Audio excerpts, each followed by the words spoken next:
बिस्मिल्लाहिर्रहमानिर्रहीम।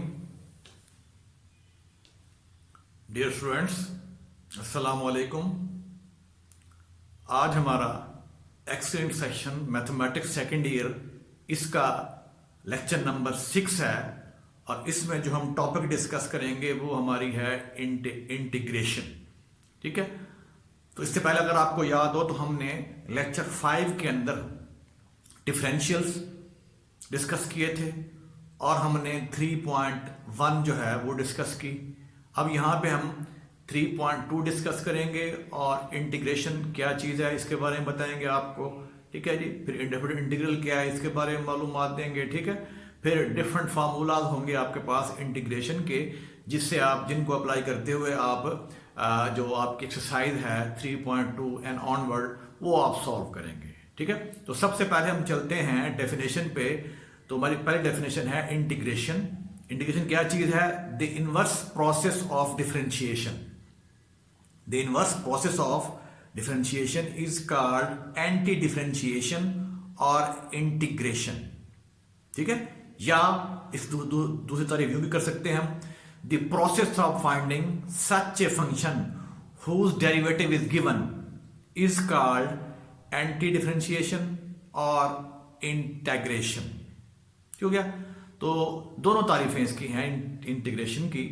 ठीक है जी, the process of finding such a function whose derivative is given is called anti differentiation और इंटीग्रेशन। ठीक है जी, तो यानी ये जो इंटीग्रेशन है this is the inverse process of differentiation. अब इसमें ऑलमोस्ट फॉर्मूले वही हैं जो हमने डिफरेंशिएशन के अंदर किए थे। ठीक है जी, लेकिन हम उसके इनवर्स यहाँ पे हमने उन फार्मूलाज की फार्मूलेशन हम देखेंगे जो हमारे फार्मूलाज थे डिफरेंशिएशन के अंदर। यहाँ ऑलमोस्ट वही फार्मूलाज है लेकिन यहाँ पे उनके इनवर्सेस हैं ये। ठीक है, अब हम चलते हैं, हमारे पास नेक्स्ट डेफिनेशन है इंडेफिनिट इंटीग्रल।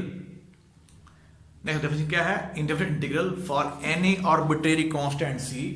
अगर आपके पास ये function phi f x plus C है और इसको हम डिफरेंशिएट कर रहे हैं एक्स से, तो हमारे पास जो है ये आ जाएगा f dash of x. F dash से मुराद ये है कि फाई का derivative with respect to x, और जब डेरिवेटिव आप सी का लेंगे, सी हमारा कांस्टेंट है, आर्बिट्रेरी कांस्टेंट है, वो 0 हो जाएगा। तो इसका जो डेरिवेटिव है ये आ जाएगा हमारे पास फाई डैश ऑफ एक्स। ठीक है जी, फाई डैश ऑफ एक्स को हम एफ एक्स का नाम दे देते हैं। ठीक है, अब क्या करना है आपने, इधर आप इसका ले लें एंटी डेरिवेटिव। ठीक है जी, जब इसका एंटी डेरिवेटिव लेंगे ये आपके पास ये आ गया हमारे पास d over d x of, ये आ गया phi of x plus C, और इधर आपके पास क्या है एफ ऑफ एक्स। जब इसका आप लेंगे एंटी डेरिवेटिव तो ये से कैंसिल, तो यहाँ आपके पास एफ ऑफ एक्स जो है ये क्या आ जाएगा, ये आ जाएगा फाई ऑफ एक्स प्लस सी। ठीक है, तो ये बात जहां लिखी हुई है नंबर 1 का नाम दे रहा हूं for any arbitrary constant C. अगर आप इसका डेरिवेटिव लेंगे रिस्पेक्ट टू एक्स, किसका? Phi f x plus C का, तो ये हो जाएगा f dash of x plus C का डेरिवेटिव रिस्पेक्ट टू एक्स 0 हो गया। इसे फाई डैश ऑफ एक्स, इसको एफ एक्स अगर हम कहें तो फिर आप क्या करना है, आपने दोनों साइड का लेना है, दोनों साइड का ले लें एंटी डेरिवेटिव, इधर भी इधर भी। ठीक है, जब इसका आप लेंगे एंटी डेरिवेटिव तो यहां पे आपके पास हो जाएगा इंटीग्रल एफ ऑफ एक्स। ठीक है जी, और साथ इसके आप dx भी लिखेंगे, इधर भी लिखेंगे dx आप, और यहां भी आप लिखेंगे साथ इसके d ऑफ x। ठीक है, integral f of x d of x is equal to phi of x plus C. अब इसको नंबर 1 का नाम दे दें। अब वो कह रहा है कि thus for different value of c we obtain different integral of f of x. यानी अगर आप सी को मुख्तलिफ कीमतें देंगे आर्बिट्रेरी, क्योंकि हमारा सी आर्बिट्रेरी कांस्टेंट है, C1 हो सकता है, C2 हो सकता है, C1 हो सकता है, C0 हो सकता है। ठीक है, तो आपके पास डिफरेंट आपके पास जो है वो क्या आ जाएंगे, we obtain different integral of f of x. यानी हमारे पास जो एफ एक्स के जो एंटी डेरिवेटिव है या एफ एक्स जो इंटीग्रल है वो डिफरेंट आएंगे। ठीक है, this implies integral of x is not definite. इससे मुराद क्या है कि हमारे पास जब आप सी को डिफरेंट वैल्यू देंगे, हमारे पास जो इंटीग्रल एफ एक्स का वो डिफरेंट नहीं होगा, इज नॉट डेफिनेट। क्योंकि जब सी वेरी कर रहा है, आपका आर्बिट्रेरी कांस्टेंट है, सी पॉजिटिव हो सकता है, कांस्टेंट भी हो सकता है, सॉरी सी जो है 0 भी हो सकता है, सी 2 भी हो सकता है, सी नफी 1 भी हो सकता है, सी 3 भी हो सकता है, ठीक है। तो यहां से आपके पास इंडेफिनिट इंटीग्रल जो एफ एक्स का है वो डेफिनेट नहीं होगा, is not definite, integral of x is not definite. So by virtue of this property of phi of x is called indefinite integral of f of x। कह रहा है इस प्रॉपर्टी की वजह से, इस प्रॉपर्टी की कौन सी प्रॉपर्टी है कि जब आपके पास c जो आर्बिट्रेरी कांस्टेंट है तो इससे आपके पास इंटीग्रल ऑफ x जो है this is not definite. By virtue of this property phi of x is called indefinite integral of f of x, ठीक है। इस कहेंगे ये क्या है, phi of x जो है ये कहलाएगा indefinite integral of f of x। अब इसमें दो चार बातें जो है वो नोट करने वाली हैं। पहला नोट जो है, पहला पार्ट नोट का, in equation 1 F X is called integrand, इसको हम बोलेंगे ये हमारा इंटीग्रैंड है, F X is called integrand and C is named as constant of integration, इस सी को बोलेंगे कांस्टेंट ऑफ इंटीग्रेशन। फिर नंबर 2 के अंदर the symbol this one integral dash dash D of X indicate that integrand is to be integrated with respect to, इससे मुराद क्या है कि इंटीग्रैंड को इंटीग्रेट कर रहे हैं विद रिस्पेक्ट टू एक्स के लिहाज से, ये डीएक्स ये शो कर रहा है कि इसको हम इंटीग्रेट कर रहे हैं विद रिस्पेक्ट टू एक्स के लिहाज से। Number 3 also note that d और d of x and this symbol are inverse operator of each other, यानी डी और डेरिवेटिव, ठीक है जी। लेट्स से यहां पे आपका कोई फंक्शन है उसका डेरिवेटिव एक्स के लिहाज से और ये ऑपरेटर अगर यहां पे एफ एक्स है, ठीक है जी, इसका एंटी डेरिवेटिव या integral with respect to X they are inverse operator of each other, ये दोनों कहलाएंगे दूसरे के इनवर्स ऑपरेटर। इसमें देखिए एक बात पहली चीज मैं दोबारा रिपीट करता हूं कि अगर आपके पास नंबर 1 के अंदर देखें तो एफ एक्स को कहेंगे इंटीग्रैंड है, डीएक्स क्या शो कर रहा है, डीएक्स शो कर रहा है कि इसको हम एक्स के लिहाज से इंटीग्रेट कर रहे हैं, ठीक है। और सी जो है this is constant of integration, C is named as constant of integration. और ये दो सिंबल हैं, ठीक है जी, this symbol indicate the integrand is to be integrated with respect to x, जिस चीज को हम हमारा इंटीग्रैंड होगा उसको हम x के लिहाज से इंटीग्रेट कर रहे हैं, और ये जो सिंबल हैं दे are inverse operator of each other. तो ये हमारा इंटीग्रेशन के बारे में है, इंडेफिनिट इंटीग्रल के बारे में है। फिर उसके बारे में इन जो है दो या तीन हमने नोट भी डिस्कस किए हैं कि इंटीग्रैंड क्या होता है, ठीक है जी, कांस्टेंट ऑफ इंटीग्रेशन क्या है, ठीक है जी, ये सिंबल किसको इंडिकेट कर रहा है, ये सिंबल किसको इंडिकेट कर रहा है, इंडिकेट कर रहा है। तो ये चीजें अपने ध्यान में रखें। अब हम कुछ फार्मूला जो है वो लिखते हैं, ठीक है जी, किसके लिए, एंटी डेरिवेटिव के लिए या इंटीग्रेशन के, और उन फार्मूलाज को हम यूज करेंगे अपनी एक्सरसाइज 3.2 के अंदर।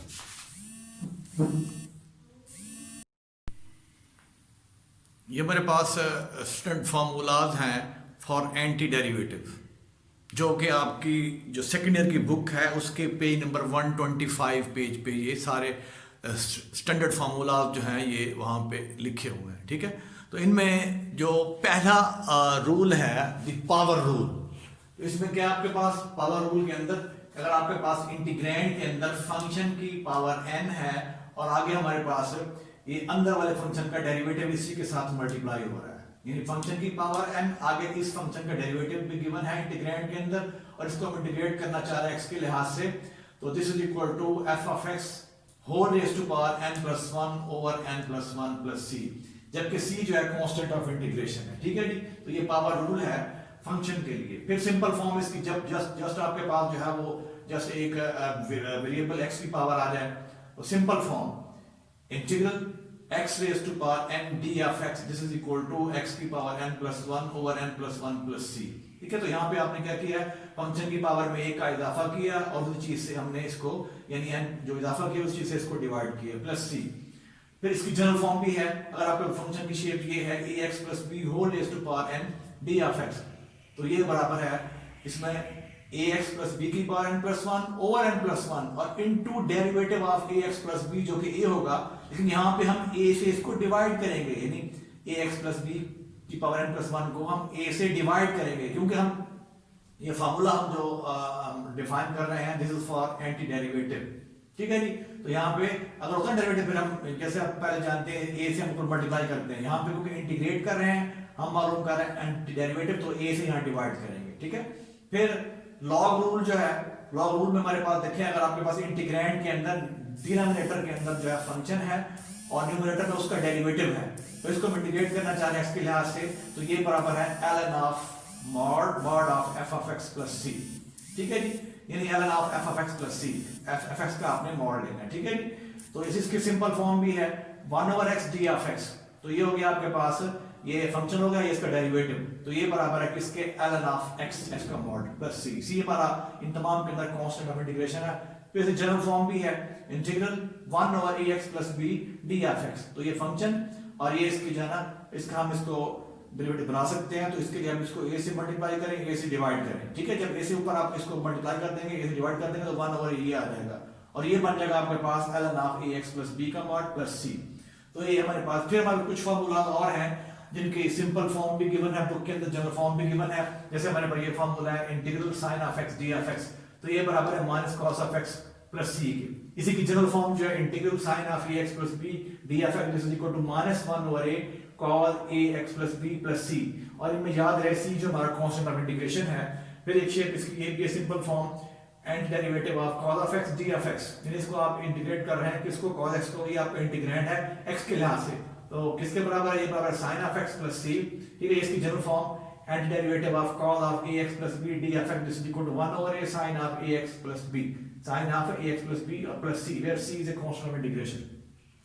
फिर and derivative of tan of x d of x, तो ये बराबर सिंपल फॉर्म के अंदर ln of secant of x plus c, secant का मॉड लेंगे आप, ln of secant of x का मॉड प्लस c। इससे जैसे जो जनरल फॉर्म है tan of ax plus b d of x is 1 over a ln of secant into ax plus b इसका mod plus c। तो ये इस तरह कई फार्मूले और भी हैं जो हमारी बुक के पेज नंबर 125 पे गिवन है। तो ये सारे फार्मूले जितने भी हमारे पास फार्मूले हैं, इनको हम ड्राइव कर सकते हैं किससे, by the derivative. For example अगर आप ये देखें, हमारे पास हम जानते हैं, we know that d over d of x sin of x this is equal to cos of x। ठीक है, अब क्या करें, अब दोनों साइड पर आप इंटीग्रेट कर दें, इधर भी इंटीग्रेट कर दें, इस x के लिहाज से इधर भी इंटीग्रेट कर दें इसको। अब इसको x के लिहाज से इंटीग्रेट करें दोनों साइडों को, तो cos of x d of x। ठीक है, अब क्योंकि ये दूसरे के इनवर्स ऑपरेटर हैं, तो ये कैंसिल यहां बचेगा, जस्ट आपके पास यहां पे आ जाएगा सिंपल हमारे पास sin ऑफ x, और ये आ जाएगा integral cos of x d of x। ठीक है, और यहां पर आप c भी ऐड कर देंगे। ठीक है, तो देखिए यही फार्मूला हमारा यहाँ पे है कि cos x का डेरिवेटिव जो है sin x के बराबर है। ठीक है, और प्लस c हमारे पास जो है जिस कांस्टेंट ऑफ इंटीग्रेशन। ठीक है, तो जितने भी फार्मूला था सारे ये, अच्छा पहले सिंपल फॉर्म है, जनरल फॉर्म है, ये सारे हम डेरिवेटिव वाले जो फार्मूले हैं उनसे ड्राइव कर सकते हैं। ये मैंने आपको पहले जस्ट इसकी मिसाल दी है, कैसे we know that derivative of sin of x is equal to cos of x। अगर आप इंटीग्रेट करते दोनों साइडों पे, इधर भी किसके, x के लिहाज से। ठीक है, तो अब ये और ये दूसरे के इनवर्स ऑपरेटर हैं, तो ये कैंसिल यहां बच जाएगा, जैसा आपके पास sin ऑफ x। ठीक है, यहां पे इंटीग्रल cos ऑफ x। ठीक है, और यहां पे आप c ऐड कर देंगे, where c is a constant of integration, तो ये फार्मूला बन जाएगा। इस तरह ये भी ड्राइव कर सकते हैं हम डेरिवेटिव को यूज करते हुए। ठीक है, तो ये सारे फार्मूले आप डेरिवेटिव से जो है वो ड्राइव कर सकते हैं। ठीक है, तो ये हमारे पास फार्मूले आपको जो है वो पेज 125 पे मिलेंगे। इनको आपको याद भी करना पड़ेगा, फिर इनको हम आगे अप्लाई करेंगे एक्सरसाइज 3.2 के अंदर, और फिर इसके कुछ हम क्वेश्चन भी करते हैं। एक्सरसाइज 3.2 इसका क्वेश्चन 1 का पार्ट नंबर 2 और पार्ट नंबर जो है वो 10th, क्वेश्चन 1 का दूसरा पार्ट और 10वां पार्ट हमारे क्लास वर्क के अंदर शामिल है, तो इनको हम डिस्कस करते हैं।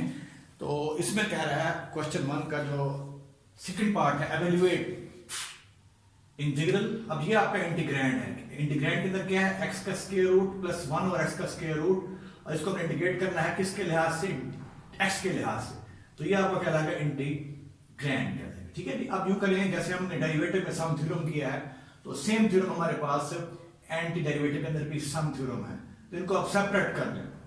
इंटीग्रल ऑफ x का square root d of x plus integral 1 over x का square root d of x। ठीक है, अब इसको लिख सकते हैं इंटीग्रल ऑफ x की पावर 1/2 d ऑफ x, लिख सकते हैं इंटीग्रल ऑफ x की पावर नफी 1/2 d ऑफ x। ठीक है, अब इन दोनों पे आपने बारी बारी ये सिंपल फॉर्म जो है पावर फॉर्मूले की वो अप्लाई कर देंगे। तो इसकी रूप से क्या होगा, पावर में का इजाफा करेंगे, उसी चीज से डिवाइड कर देंगे, इजाफे के साथ डिवाइड करेंगे, प्लस यहाँ फिर आपने पावर का इजाफा करना है, उसी चीज से डिवाइड कर देना है जो इजाफा आपने यहाँ पावर 1 की, इसको सिंप्लीफाई करके, ठीक है, यानी n+1 ओवर n+1, फिर क्या है n+1 over n+1 plus c हमारा कांस्टेंट ऑफ इंटीग्रेशन है। इसको जब सिंप्लीफाई करेंगे तो x⁴ 3/2 over 3/2 plus x⁴ 1/2 over 1/2 plus c। अब इसको इस फॉर्म लिख सकते हैं, 2 बदल लेके आए 2/3 x⁴ 3/2 plus 2 x⁴ 1/2 plus c। तो ये हमारे पास इसको हमने इंटीग्रेट कर लिया, ठीक है जी, ये इस इंटीग्रल को हमने एवेल्युएट किया और ये हमारे पास इसका आंसर है। फिर देखिए आपके पास पहले का 10वां पार्ट है, यहाँ पे देखिए आपके पास इंटीग्रेट करना है हमने 1 - x का square root as a whole square divide by x का स्क्वायर रूट। अब इसको आपने पहले यूं करना है कि इसका जो इंटीग्रैंड है इसको सिंप्लीफाई कर लें। इंटीग्रैंड के अंदर आपके पास जो न्यूमरेटर है दिस इज परफेक्ट स्क्वायर, इसको आप खोलेंगे a - b होल स्क्वायर फार्मूले से, तो square of a square of b - 2 time product of first and second, तो आपके पास ये आ जाएगा 1 + x - 2 into x का स्क्वायर रूट डिवाइड बाय क्या है x, जो आपका डिनोमिनेटर है ये x का स्क्वायर रूट है, ठीक है।